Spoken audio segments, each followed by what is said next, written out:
Jésus raconte cette histoire à ses disciples. Un homme riche a un serviteur responsable de sa maison. Des gens viennent lui dire: Ton serviteur gaspille toutes tes richesses. Alors le maître appelle son serviteur et lui dit: Qu'est-ce que j'entends dire de toi?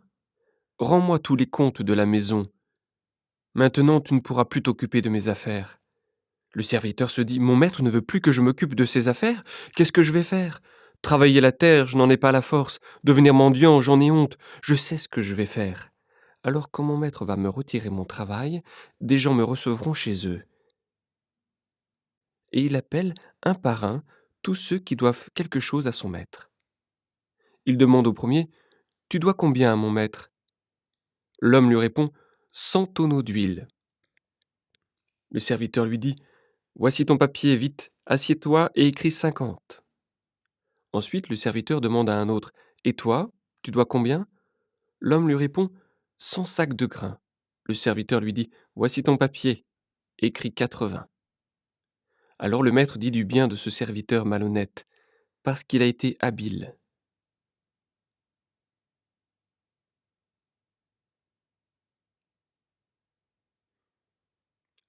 Les gens de ce monde sont plus habiles entre eux que ceux qui appartiennent à la lumière.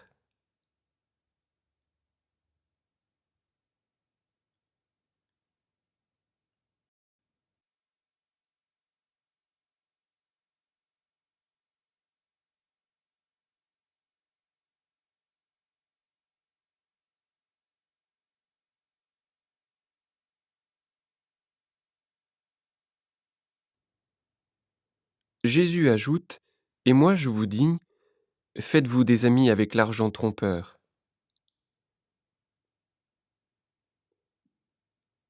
Ainsi, quand l'argent n'existera plus, Dieu vous recevra dans sa maison pour toujours.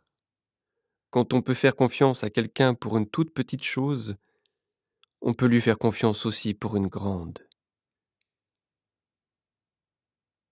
Et quand on est malhonnête pour une toute petite chose, on est malhonnête aussi pour une grande. C'est pourquoi, si on ne peut pas vous faire confiance pour l'argent trompeur,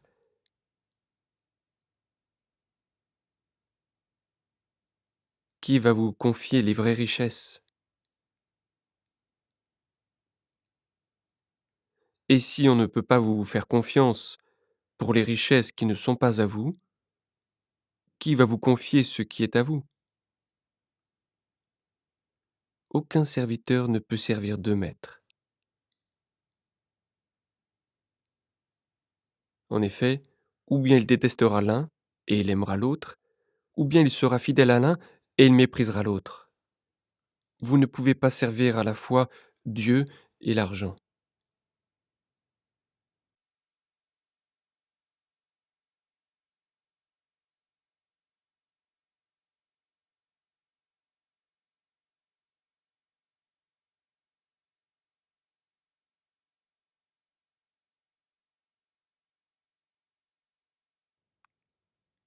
Les pharisiens qui aiment l'argent entendent tout cela,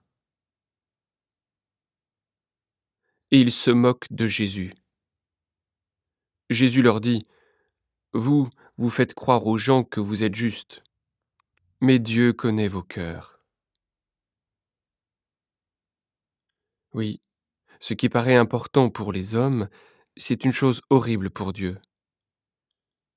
Jusqu'à Jean-Baptiste, c'était le temps de la loi de Moïse et des prophètes. Mais depuis Jean-Baptiste, on annonce la bonne nouvelle du royaume de Dieu, et tous font des efforts pour entrer dans le royaume. Pourtant, le ciel et la terre disparaîtront plus facilement qu'une seule petite lettre du texte de la loi.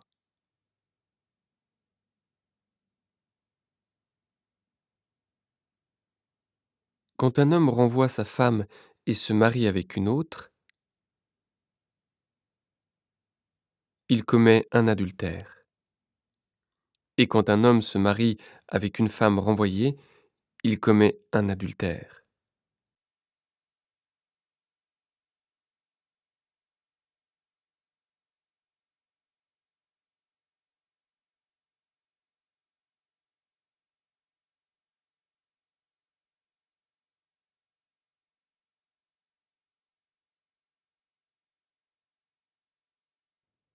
Ensuite, Jésus raconte cette histoire.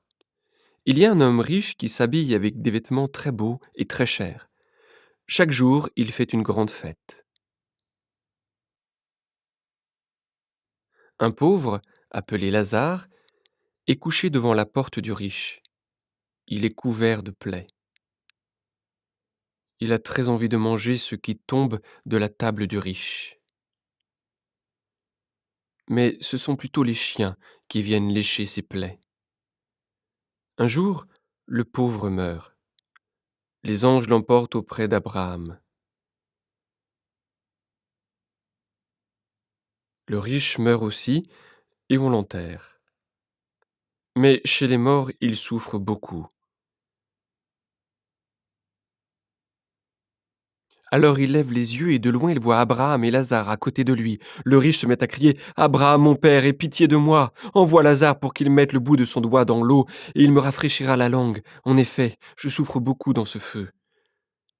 Abraham lui répond: Mon enfant, rappelle-toi, pendant ta vie tu as reçu le bonheur, et Lazare, lui, a reçu le malheur. Maintenant, ici, il est consolé, et toi, tu souffres. De plus, entre vous et nous, il y a un très grand trou. Ainsi, ceux qui veulent aller d'ici chez vous ne peuvent pas le faire, et on ne peut pas non plus traverser le trou pour venir chez nous. Le riche lui dit: Père, je t'en prie, envoie donc Lazare dans la maison de mon père. En effet, j'ai 5 frères. Lazare ira les prévenir pour qu'ils ne viennent pas eux aussi dans ce lieu de souffrance.